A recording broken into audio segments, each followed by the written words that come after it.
horse drifted alarmingly in the betting was, fancied in the morning, continued to drift. It was late on the exchanges to lose. It was something you'd see in a Dick Francis novel, Charles Buttons. The ground is soft. It's heavy. It's soft on times. It's heavy. Okay. And a very warm welcome to the Barstew's Inquiry Sunday Sermon.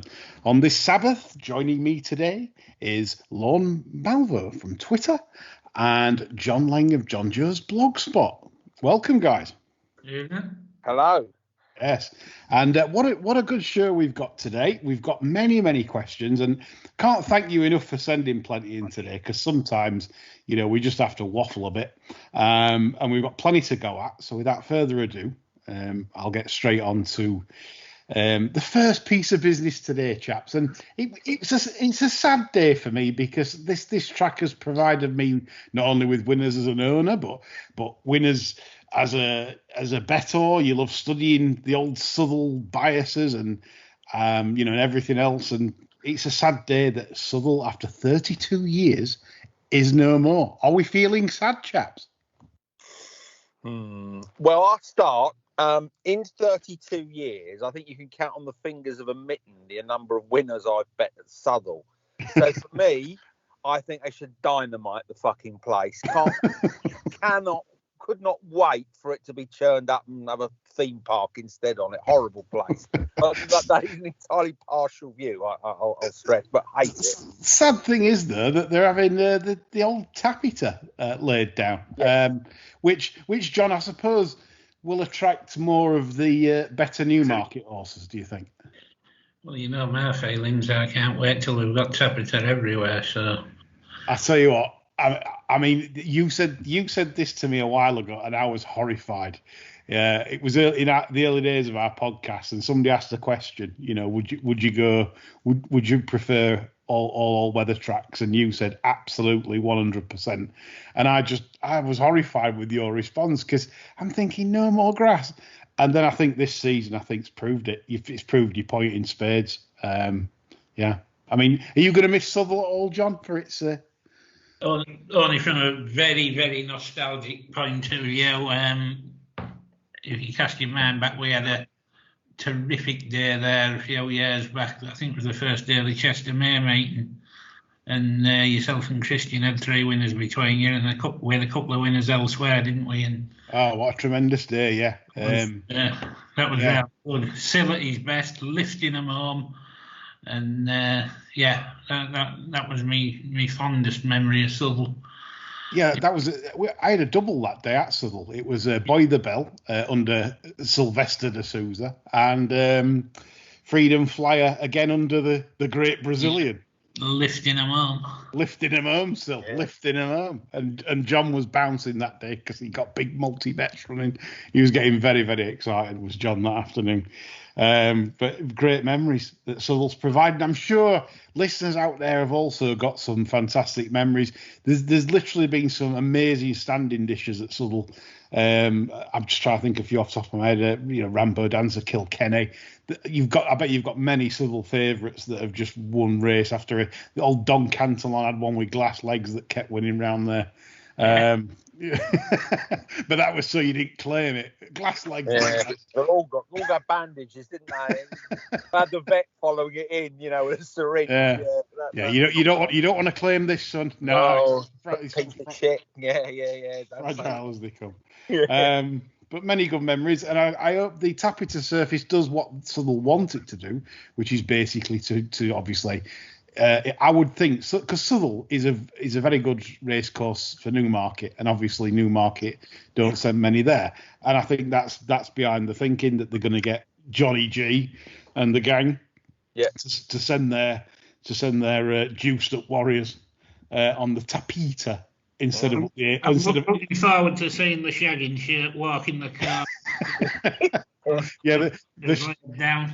Yeah, the shagging shirt turning up with it nicely unbuttoned on a summer's day.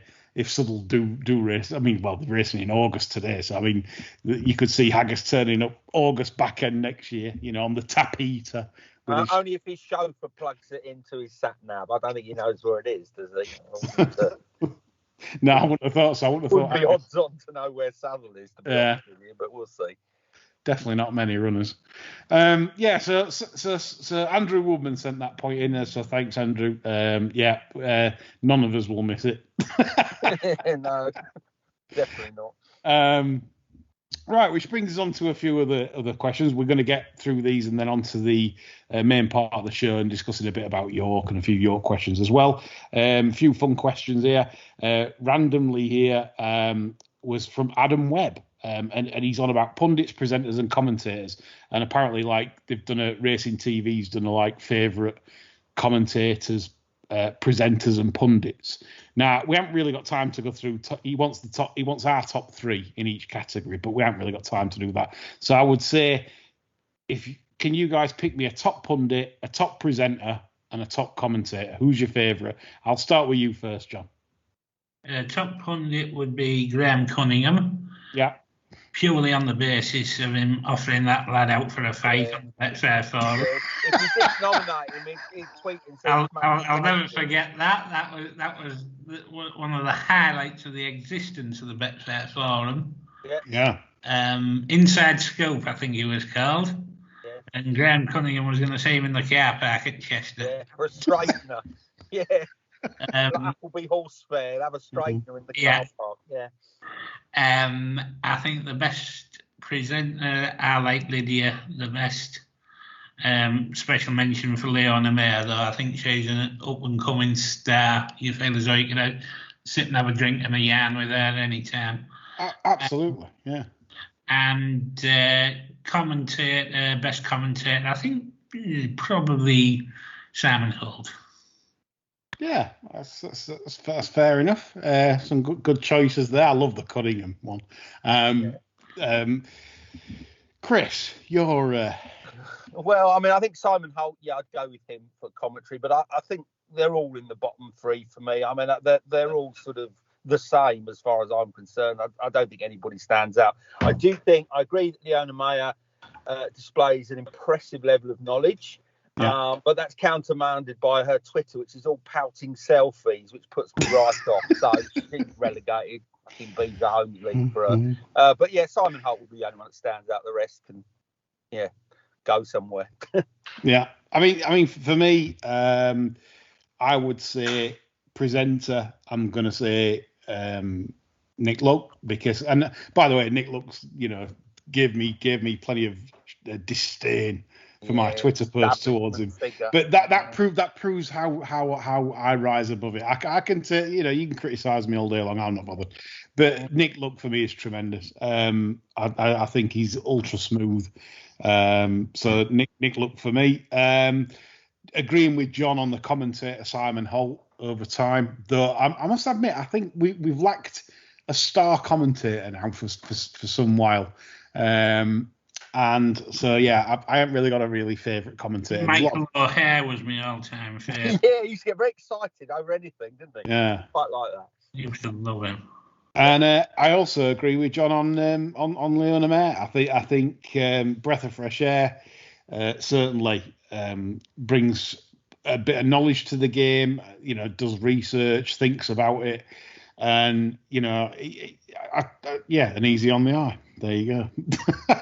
Like us, really. Yeah, that's it. Yes.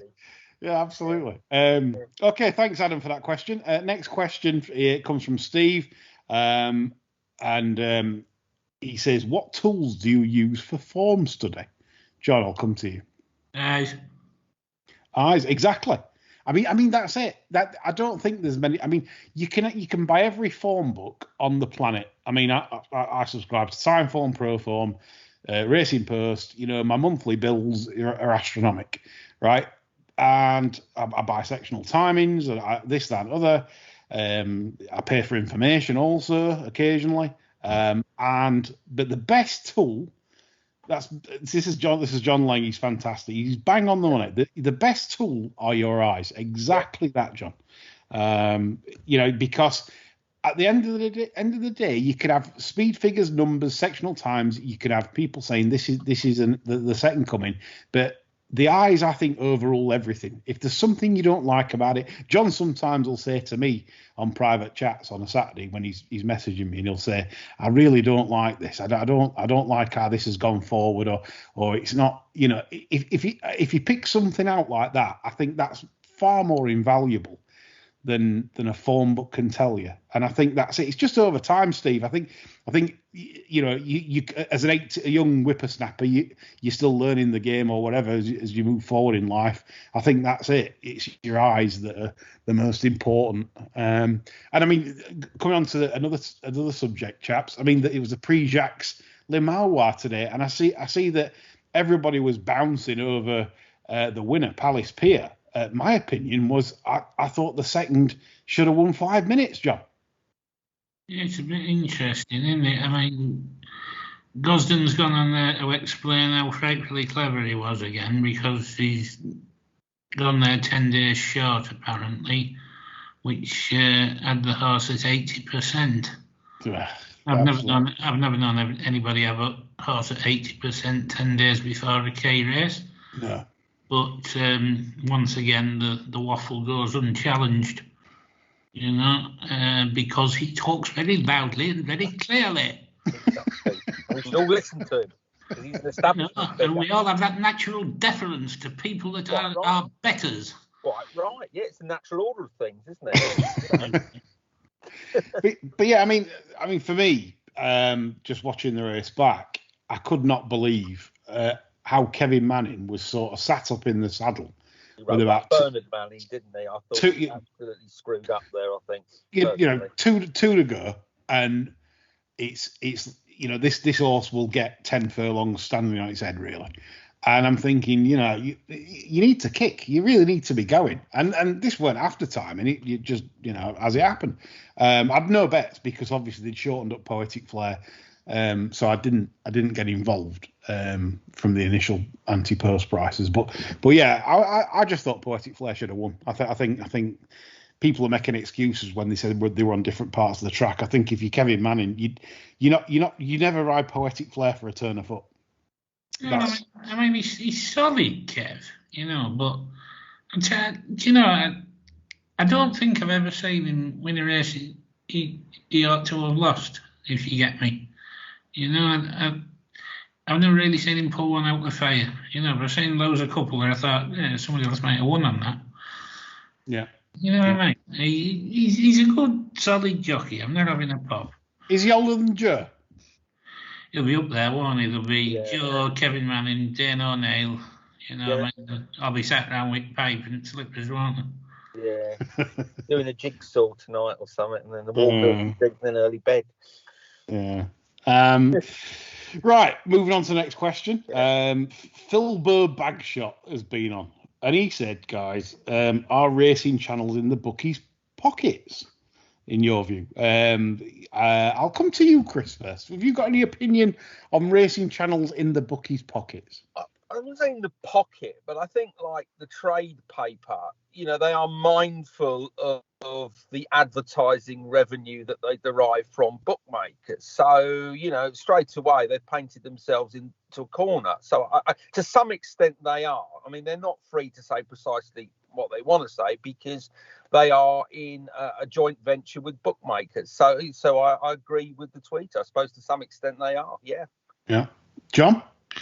I think the way they're put together, there's no-go areas in every aspect of the coverage, to be honest. I mean, there's certain things they can't say that maybe would be detrimental to bookmakers, and you know yourself, you're sort of itching for them to say something on certain occasions, and they don't. Nothing happens, but the same happens with trainers and jockeys, because they're dependent on trainers and jockeys for interviews. I mean, why they want to interview, I'll never know. Because well, who cares? You know, it's not like sort of footballers where, you know, the people do clamour for interviews from managers, but jockeys, who gives a shit? Yeah, quickened up well 2 out, nice horse. Where's he going to go next? I know I have to speak to the owner and the trainer. Well, I get what you're saying, Chris. You know, I mean, to my mind, it wouldn't bother me if I never had another interview from a trainer or a jockey. No, absolutely right. Same goes for stable tours. Couldn't care less what this trainer or that trainer said. You know, producers seem to think it's all important. Yeah. Yeah. Interesting. Yeah, but no. Next question, we've got plenty this week, is from Tommy Kennedy. Hello, Tommy. And he said, any chance John would go into his memories of what it was like when Shergar went missing at Stouts? Don't think this is quite accurate, but anyway, did they know more in the yard, or were they in the dark like the rest of us? John? Now, bear in mind, I was still in my pram. You drove the horse box out of Ireland, didn't you? That's what I heard. Yeah. Shergar was long gone from Stouts when he was kidnapped. He was at the Aga Khan stud in Ireland. And my opinion of what happened hasn't changed really. I think it was the IRA. It was a terrible misjudgment on their part because they thought the Aga Khan was still the owner. The horse had been syndicated, which meant all the members of the syndicate had to be contacted relating to the ransom. And I don't think there were proper horse people that had nicked the horse. And I think, sadly, he was shot pretty quickly. Yeah. Very, very sad story. So brings on to another question from Mark Mackay, and he says, "What is your most satisfying winning bet ever, and why?" Chris, I'll come to you. What's your most memorable winning bet, and why? Your most satisfying? Well, Seymour Businesses Gold Cup win. That's mine. I took an anti-post price, which was roughly half of the SP. So yes, I won a few quid, but I could have made a good deal more cash out of that. So I remember that. It's bit bittersweet for me. So Seymour Businesses Gold Cup. Cool. Yeah, I remember it well. John? I think I took 8-1 anti-post, and I think finished on fucking 16-1 or something. So yeah, that was typical.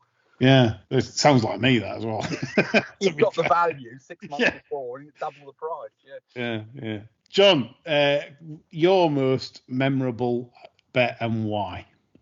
North Leighton, the Derby anti-post. Ooh. Go on. Tell me more. That'd be my best. I really pegged the horse as a Derby prospect before he'd run, and then he ran at Sandown, I think it was, first time up. Didn't do anything wrong. I think he finished second to something that probably never won again. Typical Sandown debut, one of Sir Mike's. Then he went and won at Goodwood. Didn't look a very good race, but I was absolutely delighted with the progress he was making. I mean, he was a wonderful physical specimen anyway. And I said to Peter Reynolds before the end of the season, I said, I think you've got a really live Derby prospect there, Peter. And I started to get stuck in, William Hill's got a fair bit of damage anyway. I mean, I can remember the gamble on late. It was very late money for North Light. Do you remember, John? Yeah. On the day. Yeah. Real strong late money. I always like that strong late money. In the big group ones, I always think there's something in that. That's everything went as sweet as a nut with the horse. The build up to the Dante, never missed a day after the Dante going to Epsom, and his constitution was fantastic. Never had a worry with the horse, to be honest. He was a smasher. And put up by Henry Ricks on the day, 2 points win apparently. Wow, great memories. Explains a lot. Yeah, collapse, smashed that. All clients in Clover that day. Yeah. Wow. Good memories, good old Henry Ricks. I think he's still knocking around, is Henry? Still, I get an email from him every other week with increasing discounts to join. So I'm obviously on a list somewhere. Okay. Yeah, good old Henry Ricks. Mine would be, I've mentioned this before, so I'll not go on too much, but my own horse, Citral. She won at Newcastle in May. I think it was 2011. Biggest bets of my life. I've never ever come close to having that kind of money on a horse anytime, anywhere. I thought she was an absolute certainty. I think she was 7-2 in the morning. I thought I made her a 4-7 shot, and she went off 7-4. I just couldn't get enough on 1-5 lengths, and I just thought, at last, something. She's not coming with bellyache or a win problem. You know, Something's gone right. yeah, something's actually gone right for Boy us. the Bell was special at Ripon as well, though, wasn't it? Oh yeah, I mean the other one was Boy the Bell at Ripon in the cellar. Young Lundy's first winner. Yeah, I rang John up and said, "Come on, we're going to Ripon and we're going to hammer this in cash." I've got a lot of cash to get rid of as well. A lot of Scottish banknotes. White fibers from under the bed. Yeah. Money, yeah. So me and John turned up at Ripon. My wife Jess came and I can remember afterwards we went down the line smashing it 9-4. Jess's handbag, couldn't we? I mean, I got this big coat on, this big long sort of rain jacket style coat on, and I mean, I'm a big lad anyway, but I think I look 40 stone. Giant haystacks. Or something I mean that was special, and that was Kevin Lundy's first winner. Everyone, wow. we gave Kevin Lundy. It was for jockeys that had not ridden 10 winners, and we had a little tip off that old Kev weren't too bad, so we booked Kev.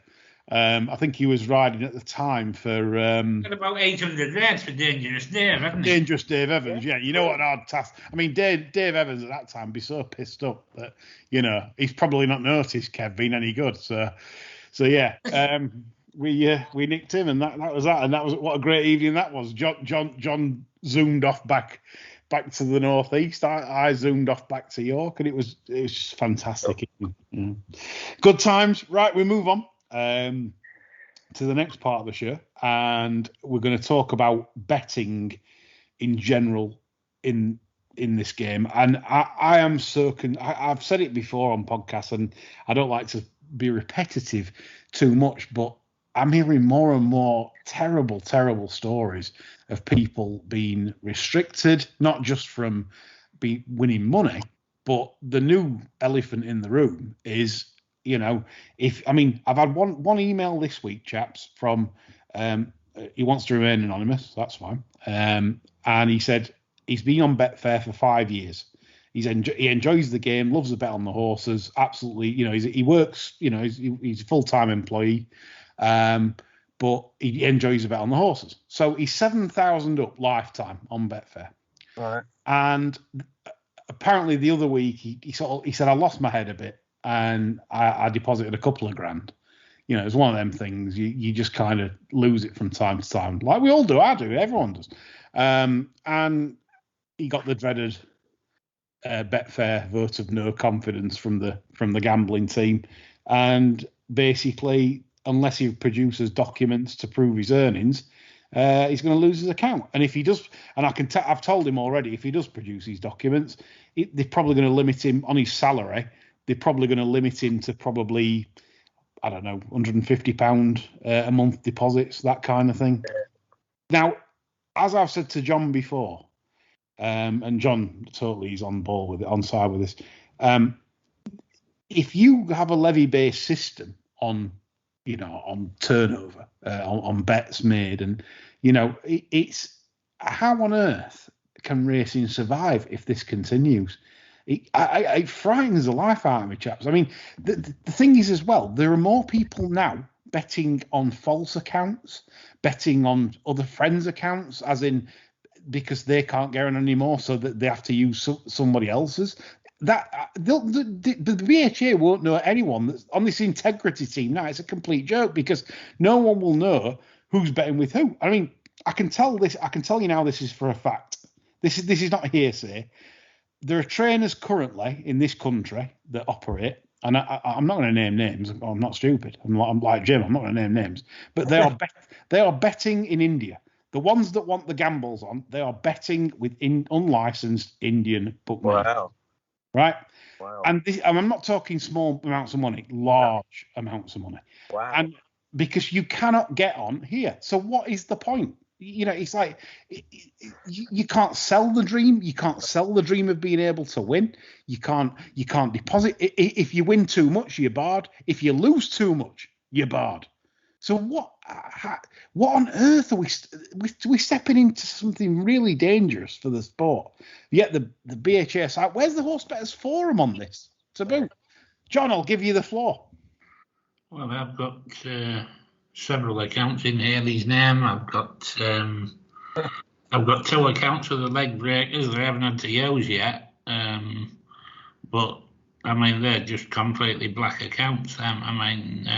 Nobody's in the as regards the racing game. The racing game's not going to do any good out of me having a bet on any of those accounts.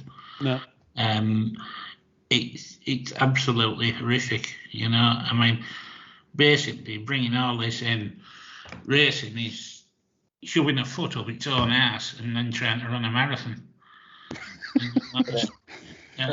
Mental image. That's where it's going, and you just cannot see a plan. There isn't a plan, nobody can actually explain what racing is trying to do going forward, because all they're doing is lurching from lunch to lunch. And there's nothing there, absolutely nothing, because nobody has a blind fucking clue. No. Racing is heaping its own funeral pyre, isn't it? With a levy-based system, it's doing everything it can to dissuade gambling.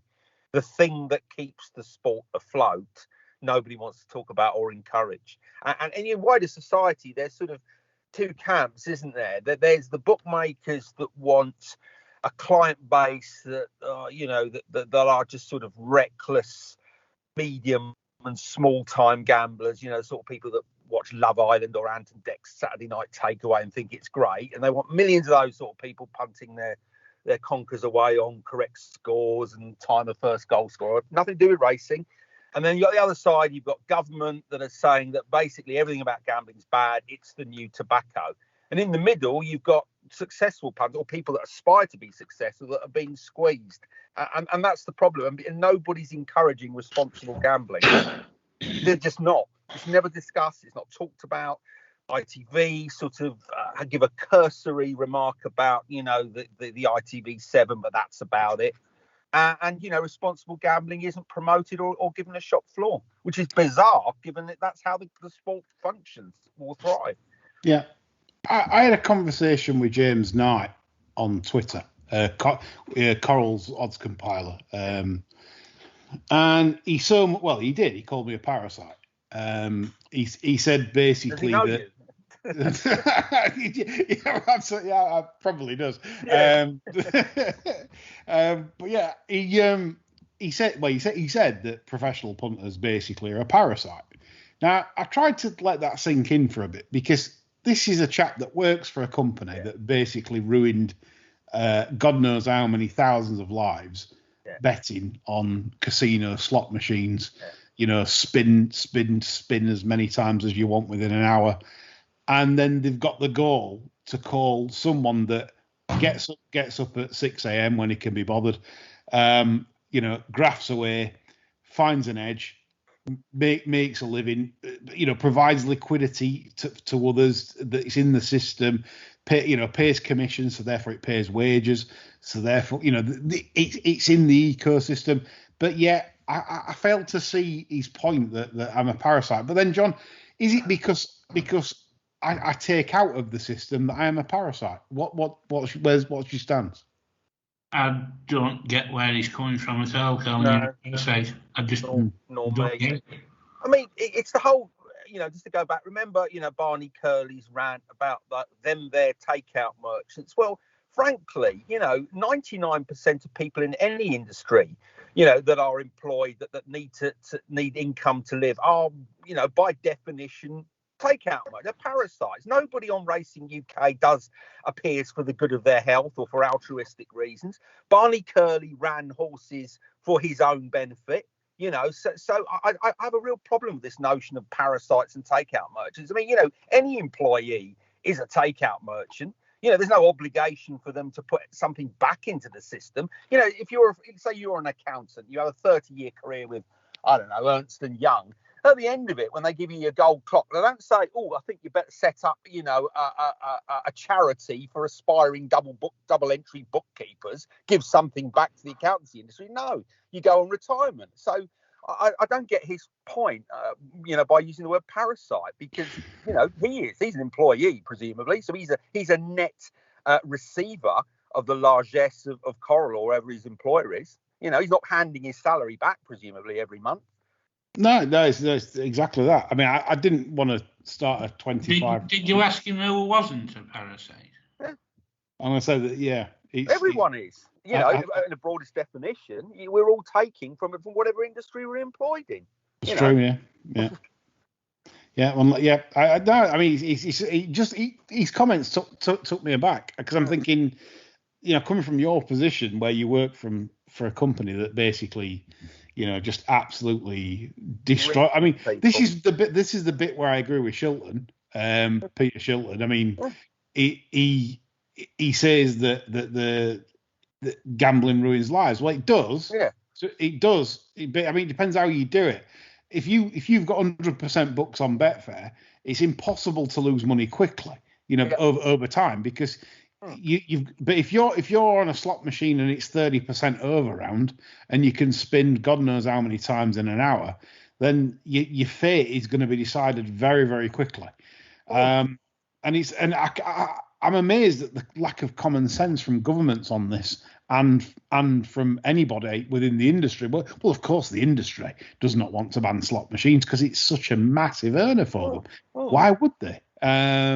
But you know, so-called professional punters, or even like Saturday punters that I've heard they're banning at the moment. It's just literally. God, if people don't wake up quickly, this sport is going to be absolutely decimated within 10 years. Within 10 years, there's going to be hardly anybody left. I mean, I'm already thinking of my exit strategy.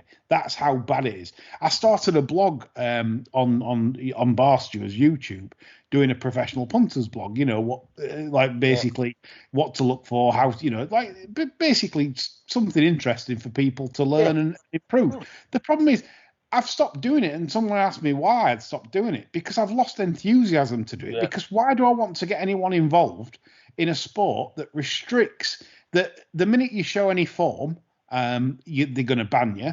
If you have a bad run, they're going to ban you. What's the point?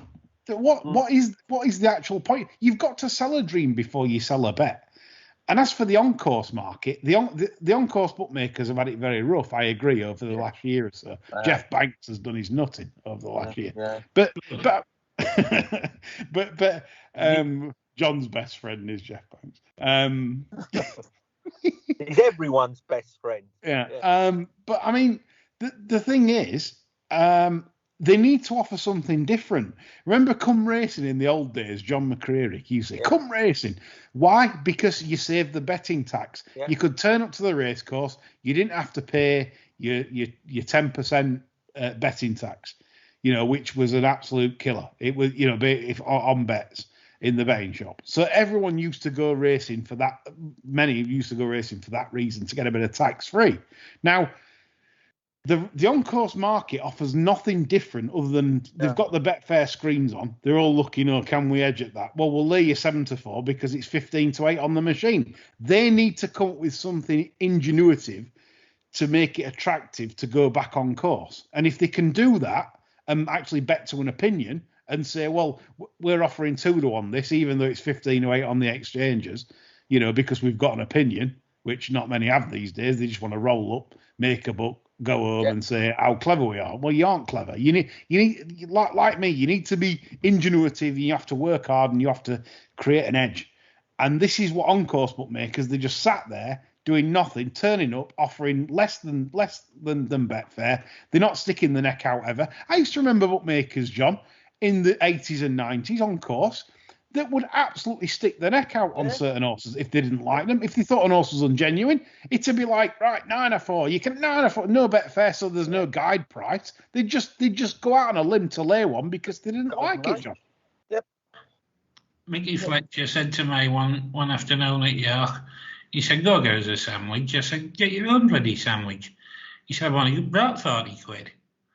I said, what the hell are you doing? He said, well, it's all right. He said, that's a float. Yeah. I mean, Mickey Fletcher stole my chips at Worcester Racecourse, and I still haven't forgiven him. I was walking out with a chap a few shares in with David Wintle, and Mickey Fletcher tagged along and stole the chips and fucked off. So I've never forgotten that, and I'm still brooding about it. But I think you're right. such that way I never wasted money on socks. It's that suntan, though, the permanent suntan. But Lee's right. There was a golden age of the ring where you had people like, not always obviously for altruistic or even opinion reasons. People like Dudley Roberts in the South, when they were going 9-4, about 2-1 chance, you had to be very careful because Dudley, traded off information, had fantastic contacts. But, you would get bookmakers standing an opinion to really good money. And obviously in the North, you had Colin Webster and all those kind of characters. And it was just a livelier place. I mean, I think there's Andrew Smith, Festival Racing, calls them commission agents now. They're there just to take a little bit of commission, lay a bit, put it back on the machine and nick a few quid's expenses. And I just don't get the sense that there are as big bookmakers with an opinion around anymore. Well, if Jeff Banks was as good as what he thinks he is, my challenge to Jeff Banks that moans about, COVID and the inability to work, I'm sure in this last year, Jeff must have put a good year into the form book while he's not been able to do much. And maybe got himself an opinion and maybe strike the odd one or two to the encore. I mean, the thing is, it's like the old days. McCredit used to say, come racing, it's tax free. You can shop around, get better prices than what you can in the betting shop. So what are the on-course bookmakers offering now? Diddly squat, other than we'll offer you less than what Betfair offer, and we can even edge off if we feel like it. But advocates for the ring like Simon Knott consistently say maybe, but you can get a thick bet on it. So if you're moaning and bleating about restrictions, come racing, we'll lay you what you want.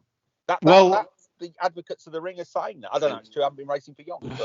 But I'm not quite so sure. I mean, we hear about all these, like big bets on Star Sports in these blogs, but I think Ben, who's a lovely man, likes to take on the punter rather than he takes on the man, like in poker. If he thinks he can beat the player, he'll take him on.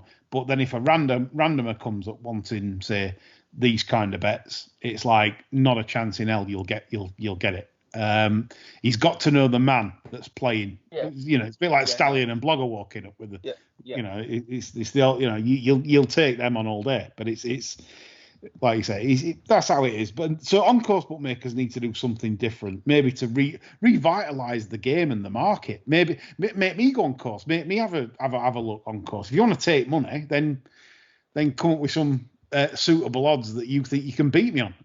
Ben Keith always says, I'll beat you on the shows on Saturday racing and stuff like that.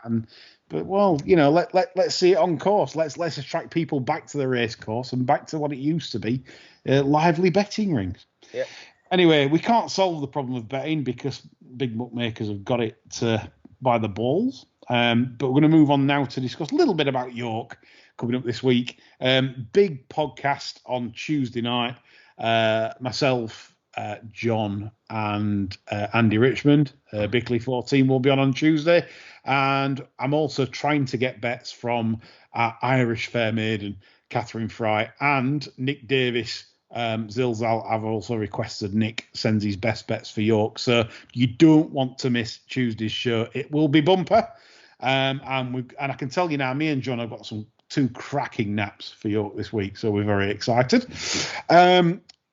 First question comes from Pip Larkin, friend of the show, appeared on the sermon as Pip, big racing fan. She says, are either of you attending the EBO next week? And John, if you could only go on one day, what do you think the best day of the York meeting is? Well, yes, we are attending the EBO meeting. I believe we're in the middle of the track on the Wednesday. It's the Gin and Pate enclosure. Yeah, and then we ice cream vans and everything. Then we're pushing it up on Thursday, aren't we? With whistle and float on. Yeah, the shoes are polished. Yeah, the shagging. The reason why you're putting, nice clothes on is it invite or blagging an invite from someone? Well, we're actually meeting Andy Richmond and Andy's, and by the way, Lydia Hislop follows us on Twitter, by the way, and obviously John's a friend of Lydia from the past as well. Yeah. So we're hoping to have a little meet up. Me, John, Andy definitely, and hopefully might get Lydia at the end of the broadcast to come and Have a chinwag. What about the workers? All you posh getting free comp days out. What about the workers? What about us? Well, it's a North. It's all coming out now. You're giving me satanic meals and clogs, but it's all champagne and shiny shoes, isn't it? It's a North-South divide. Aye. It's hard down south, boys. Take it from me. Yeah. So yeah, John's right. Pip were there on.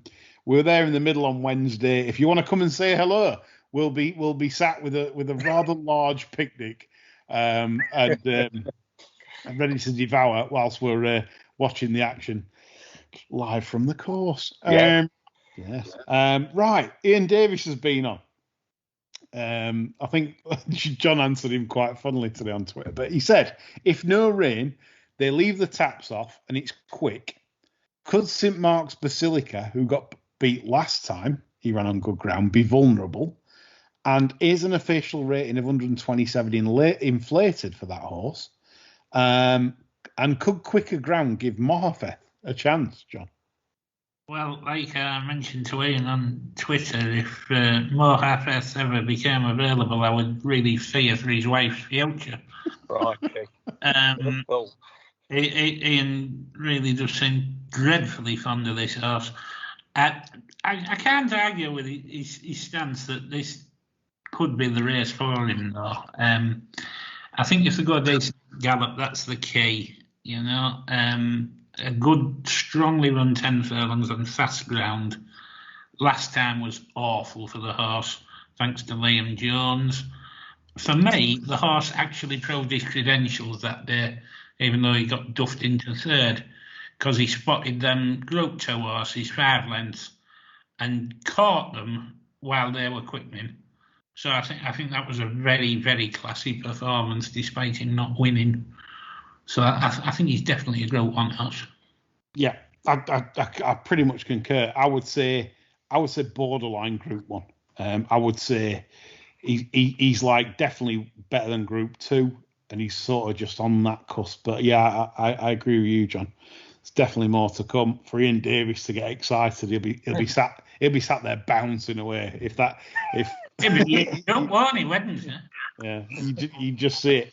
I mean, Chris, does O'Brien give you a cause for concern with the stable form of the yard? Nick the Nip has been on, and he said, and this was the other day. I don't know if he's had any winners since. I think it was about Thursday when he sent this. But apparently he's had 2 winners from his last 32 runners. Yeah. I suppose it must do, but you know, I think the workhouses are full of people that have tried to second guess that mob.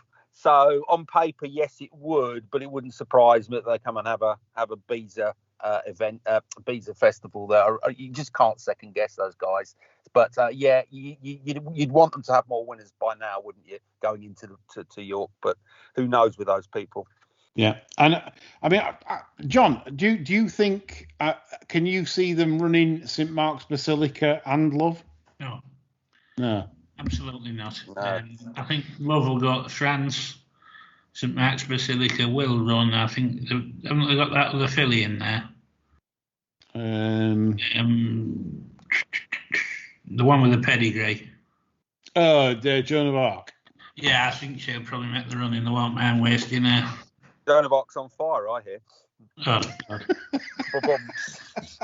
I'm here all week. Don't forget to tip your waitress. Yeah. Oh, jeez. It's well funny. I do love bad jokes, to be honest. Yeah, that's true. I do. I agree with you, John, on that. I would say that if anyone's planning the York portfolio, I know some people hate that word, for the week, I believe the ground will probably start good around 6.9 is my stab. The reason being, we had a little bit of rain overnight last night. We had a little shower this morning. Tomorrow's dry. I think Tuesday we're due to get a little bit overnight. So I just think it'll hold firm. The temperatures aren't that warm here, going to be 17 to 19, and it wouldn't be that warm. So I would say we're going to start on good. I don't think it'd be any worse though than good ground come day one. So if you are playing, I hope that's useful, and I hope I've got it right. So we've got a great week in prospect, and like I said, Tuesday show is going to be good because I know for a fact me and John have got great naps. Not spoke to Andy. He's been with the Welsh for the last week. Don't know why, but he loves the Welsh, does Andy, and he's been potted every night. I've seen posts on his Twitter, posting getting drunk. Maybe Dad Birchell's giving him a winner. Yeah, you've probably seen Di Burchell and a few of the Foss Last mob. Probably the Welsh Mafia. They're the ones to get in with. Yes. But Andy's back, and he's back on Tuesday, and he assures me that he's going to have something good for us. One more point from Ian Sears. He said, after David Jennings' column yesterday, RE a Ryder Cup of Racing, do you think they had a bet at the Racing Post Xmas party who could come up with the most stupid idea and actually get it printed? Yeah. Well, I mean, I'll start first. David Jennings, I would say, I don't like saying this because everyone's entitled to an opinion, and I ain't got a problem with opinions. It's just that he's an idiot. He's a great idiot. Everything he writes, he's just complete. It's either clickbait or bullshit. I can't have him. I don't read very many in Racing Post, but he seems to pop up on my timeline when Racing Post are publishing an article. He just makes no sense. Racing will never be about a Ryder Cup style. No. Everyone watches the Racing League if you can bear it, and literally he's only interested in what's won the race and have they got paid. As the weight cloth fell off, That's it. Yeah. We couldn't give. Weighed in, you never We paid, are could you? not give a monkeys what team. No, it's we not could the not team give a absolute. It doesn't matter to us. It might matter to them. I don't know what prize was involved for teams. I ain't even looked. But I mean, the ordinary punter just cares what wins the race. And do you know what annoys me more than anything? Right, rather than give McCreary was that good on Channel 4. When he used to make sure that the result was given. He'll say this wins the races, this is second, this is third, and he'd give the SPs out clearly. But now all we don't get the result anymore. We get absolute waffle. Yeah. We get waffle from pundits, presenters, just waffling away. Yeah. Oh, what a lovely run that was. Blah, blah, blah. They'll be pleased. These connections will be really pleased. Yeah. It's like there's no result given for another 5 or 6 minutes. The first thing punters want to know, did that get third? Did that get fourth? I mean, fourth place betting is now commonplace with bookmakers. Paying fourth places, saying 13 runners. It's commonplace. No one ever says on racing channels, this was fourth. No one. Because they have no regard for punters. Everyone's clicking on Sporting Life site for full result and waiting, did that get fourth or not? Yeah. Because they're waffling over the tannoy. The tannoy is obviously giving the full result and they're still waffling, giving their opinion on what happened. Seriously, it's a massive annoyance. Yeah, I mean, the Ryder Cup idea, you're right. It's profoundly stupid even to discuss it. Racing is the most selfish sport imaginable from a punter's perspective. All I care about, all you care about, all John cares about is what we bet and has it won or got placed. I don't care I don't care about what the man next to me or the person next to me's bet. I'm just interested in the outcome of my bets. And that's just the nature of the game. So, the idea we're trying to shoehorn the sport into some sort of team events, Ryder Cup, Shergar Cup, Racing League, it's just doomed to failure. Nobody cares. It's nonsense. Yeah, spot on. Right, to end the show, folks, I've got a Jimmy Lindley. Has anyone else got a Jimmy Lindley? Not me. No. Right. 210 Newbury on 13th of August, Friday the 13th. Well, it was for punters that backed one ease of Charles Hills, ridden by Jim Crowley. And to be fair to the stewards, they had him in. There's a big explanation on the BHA website, and I don't think I've ever seen one as bad as this in my life. Right. He explains that he was coltish. He was trying to teach him, blah, blah, blah. Yeah. I mean, this is why the Jimmy Lindley column exists, because this is a typical Jimmy Lindley. He would have said, oh, it was a lovely introduction by Jim, a lovely pair of hands, a lovely education. He would have learned a lot from that. Yeah. Would have learned absolute plenty from that. And I'd buy that argument because obviously, you know, I don't know what went off beforehand in the parade ring. I wasn't there, but if he was coltish, fair enough. But Jim had nearly got him towards about half a length off the front, about 2 to go. Made absolutely zero, nothing, didn't move, right? So, and he cited the excuse that the horse was empty. He felt the colt was starting to empty. Well, watch the video back, right? Watch the last, 75 yards, and tell me if that's a horse that's starting to empty. Jim just gave a slight nudge, 75 yards out, and the horse shot about 2 lengths clear of the rival that was alongside it. Well, if that's finishing empty, what was the other one like then? What was the one in 7th? I mean, listen, One Ease is just. I mean, Charles Hills. Like I tell you what, knowing Charles Hills, this could be he loves to target a Doncaster maiden at the Ledger meeting. He did it with Crossford last year, and I'm just wondering if One Ease might turn up in a 2-year-old maiden at the Ledger meeting. And if so, that could be very, very eye-catching. But One Ease, for me, never seen anything like it. I besiege everyone to watch it and tell me what you think. How many winners have you ridden? Criticising no. But anything else? Before we finish the show, chaps, anything else to add, John? I've just watched One Ease back there. I'm a bit speechless.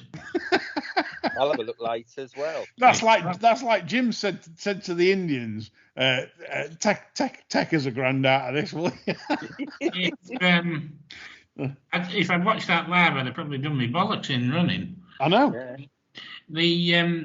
Just the reference back to David Jennings that we mentioned with his article about the Ryder Cup coming to racing. David Jennings reminds me of Salman Rushdie. The Nobel Prize for Literature. Yeah, the only thing Salman Rushdie's written that I got to the end of was Fresh Cream Cakes, Naughty But Nice. And I remember that. I haven't got to the end of anything David Jennings has written. No, that's a fair point, John. Like I said, he boils my piss, does David Jennings, and I'm going to stop reading him. It's not good. Anyway, that's all from me, John, and Chris. Hope you've enjoyed this show. We're back on Tuesday with some more action, covering the Big York meeting before me and John are probably a bit too pissed by the end of the week to be coherent. Though, don't forget Friday's show. It's a big show. But Tuesday is the anti-post. Look at with our best 3 bets from all our experts. That's all from me, John, and Chris. Bye for now.